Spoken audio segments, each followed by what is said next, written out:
there, and welcome to my Fashion Stories Box podcast, a podcast about stories in fashion history.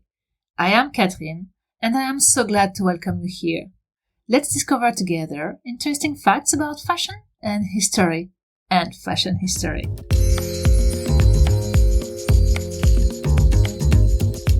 Do you know that when you wear pants, you make a political statement? And even a bigger one when you are a woman? No? Then, welcome to this new episode of my Fashion Stories Box podcast.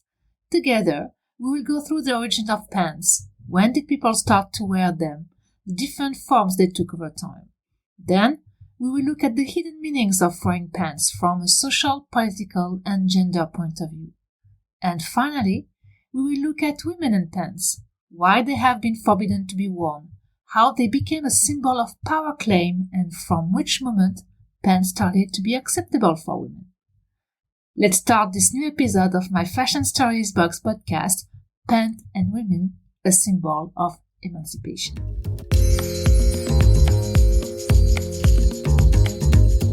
Pants are nowadays universal and unisex outfits. In our westernized culture, they symbolize democracy, freedom, and comfort. When I get dressed in the morning, I usually put on a pair of pants, not thinking more about this choice. It's natural for me, as it is for my sisters, my girlfriends, and my mother. However, when I started working on that episode, I tried to remember my grandmothers wearing pants, and I couldn't recall anything. I saw no pictures of them in pants, though one of my grandmothers was a farmer and the other one worked in a factory. This intrigued me, and I decided to learn more about that, to understand the shift that happened between my grandmother's generation and my mother's generation. What is a pair of pants? If we describe them almost from a scientific approach, we can say that pants look like two tubes of fabrics worn around each leg to protect them and attached at the waist level. They are open in the middle, at the genitals level, where you can have a fly or buttons to fasten them. The very first representations of pants were found in Siberia, Russia, on the sites of Malta and Burят. Archaeologists found statues of prehistoric and figurative hearts representing an ancestor of our modern pants and looking like what tribes living in the Arctic region wear nowadays. Two examples of pants have been found in China, not far from the Taklamakan Desert, and were dated between the 13th and the 10th century before Christ. And the mummy of Ötzi, also called the Iceman, who lived between 3350 and 3105 before Christ, featured leather gaiters attached to the waist. It is said that men started to wear pants when they domesticated horses. They found out that they were more comfortable to wear when riding a horse than tunic-like garments, usually worn during the antiquity. Even if some representations of people wearing pants like garments can be found, the main European ancient civilizations, ancient Greece and ancient Rome, won't really adopt them. Pants were more associated with the slaves' outfits for ancient Greeks. They would name them anaxiris for pants worn by tribes from the east, or sarabara, the type of pants worn by the Scythes. Ancient Greeks would even find pants really ridiculous and would call them bags. Ancient Romans weren't better. They saw pants as the dress of barbarian tribes. No way to be assimilated with them. Romans were the representation of civilized men. However, the Roman Empire expanding to northern and colder lands, Roman soldiers would in fact start understanding the advantages of pants and would wear them. Then the civil society would adopt them. During the Roman Empire, two types of pants would exist, the feminatia and the brachii. The feminatia was a sort of pants aiming at protecting the femurs, while the brachii was a long and ample type of pants fastened at the ankles. A bit like the type of pants you see when you look at representations of Celtic tribes, for example, the Gauls, during the antiquity. And if Middle East tribes would adopt and keep pants, in Western Europe, pants would have back and forth history. Until the 16th century, the ancient Roman-inspired clothing style would prevail with long tunics.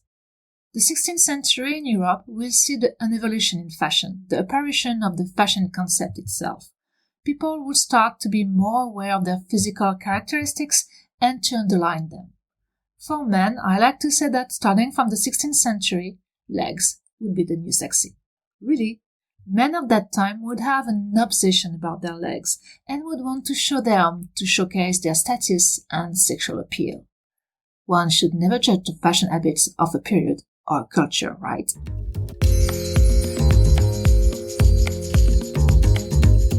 The ancestor of our modern pants were the shoes, themselves coming from the bracae, the Celtic pants. At that time they were quite short, worn together with the equivalent of silk stockings wrapped around the legs and attached to the doublet, the jacket, with an opening in the middle covered by a codpiece to hide the genitals. They were also quite voluminous, having a kind of onion shape.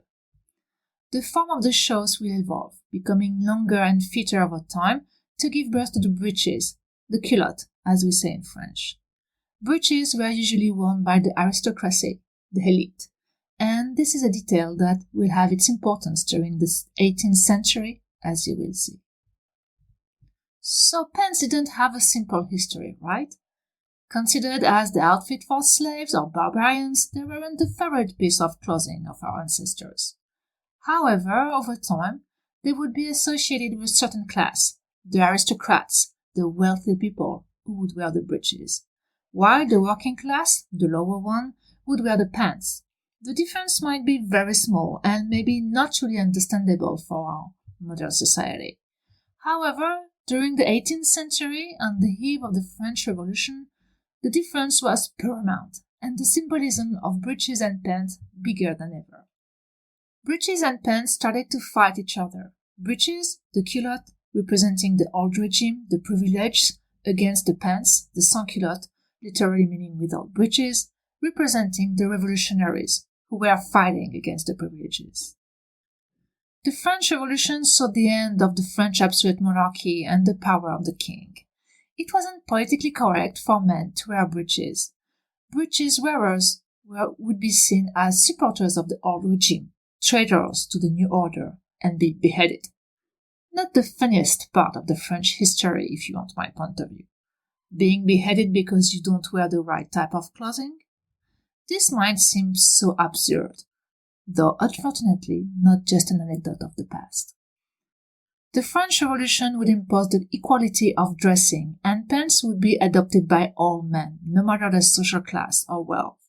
Their forms would change and evolve over the next centuries to give birth to the modern pants, whose shape would be settled down mid-19th century. Bracae, breeches, pants, trousers, culottes, so many names to describe the same type of dress. In French we say pantalon, pantaloon in English, and this French word pantalon would come from pantalone, a character of La Commedia dell'arte, the Italian theater comedy between the 16th and 18th century.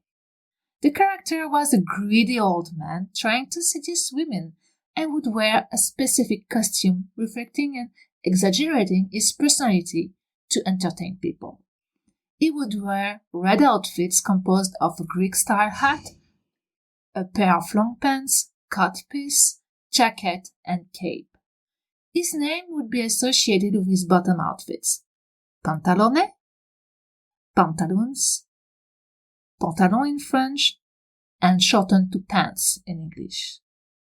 Interesting, right? On the top of all the meanings pants could have throughout history linked with slavery, barbarian tribes, lower classes, and revolution, you can also have the entertaining and disguise aspect. And what about women? Were they allowed to wear pants? What do you think?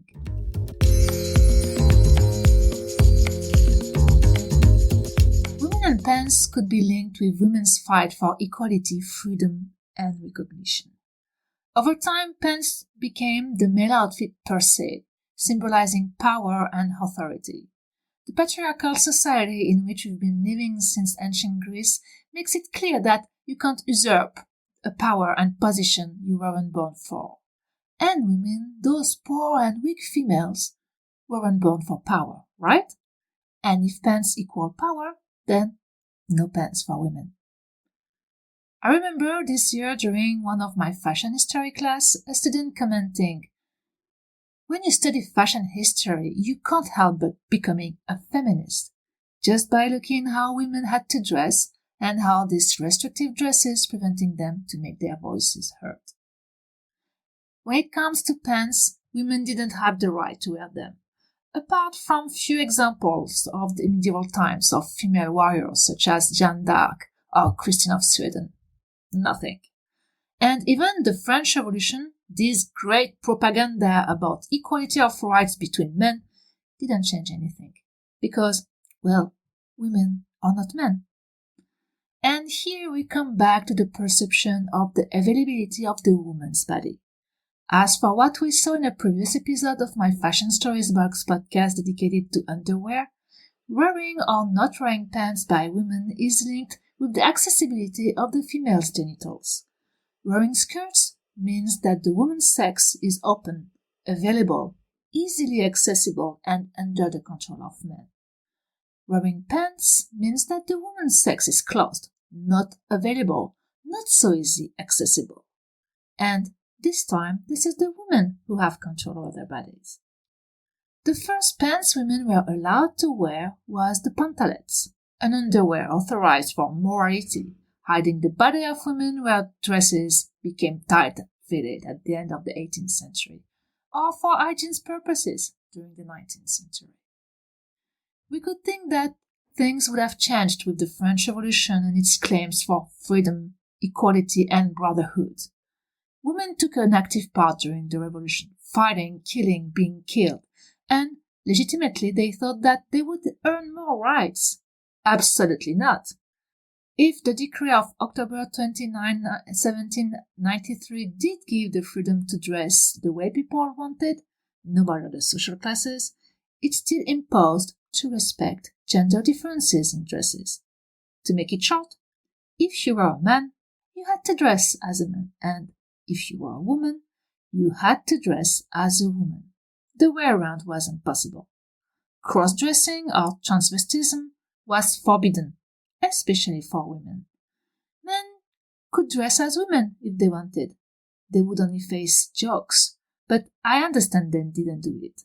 Women's dresses weren't that comfortable or practical, right? While women wanted to dress as men and to adopt the supreme symbol of men's power, the pants, to be considered as equal.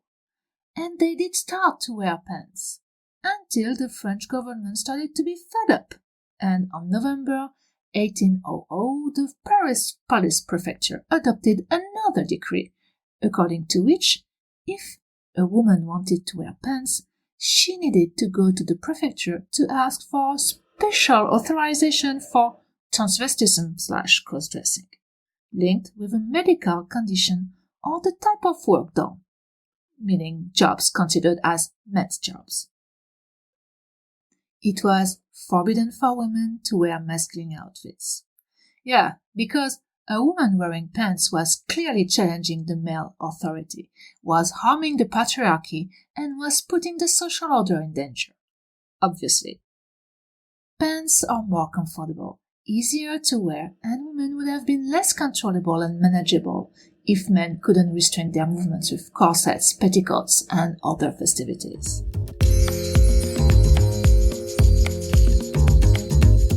However, women didn't accept this situation that easily. Of course, after millenniums of servility, it was high time to start the gender revolution. In France, the author, George Sand, whose real name was Amandine Lucille Aurore Dupin, and who had to write under a masculine pseudonym to be published, adopted the pants as a way to access the closed world of men and to show her freedom. The French sportswoman Violette Maurice claimed the right to wear pants and other masculine outfits for their comfort and practicality. In 1930, the French Sport Feminine Federation took back her license because she was dressing as a man. The 30s! Can you imagine? It's not the George Sand's 19th century anymore. We could have thought that the society has evolved after the First World War. But no. Madeleine Pelletier, the first French female intern in psychiatry, definitely adopted pants in 1905, without this famous authorization from the prefecture. She wanted, through her outfits, to show men that she was their equal. Well done, Madeleine. In Great Britain, women working in coal mines in Wigan would be the first to wear pants under their skirts. For practicability again. Skirts were wrapped around the waist and the pants were visible. It shocked the well-thinking Victorian society of the time. In the US, women working in ranches also wore pants. And during the First World War, more and more women would start wearing pants as they needed to do more men's job. However, the 20s didn't see the explosion of pants for women. The 30s will see Hollywood stars challenging the pants status quo for women. Marlene Dietrich, Greta Garbo, Katharine Hepburn, these actresses so emblematic of the Hollywood Golden Age would wear pants, smoking, starting the democratization of pants wearing for women. And even after the Second World War, wearing a pair of pants where you were a woman was a political act, promoting gender equality and women emancipation. We will need to wait for the 60s and the 70s to see pants completely adopted by women and being acceptable for them. These 2 decades are important for women. The 60s saw the sexual liberalization of women, and the 70s are the unisex decade, blurring gender differences. To go on with the 80s, women were accessing more and more managerial positions, directly competing with men, and decided to copy their dress code. Nowadays, not everything is pink on the pants side for women in particular, and freedom of dressing side in general.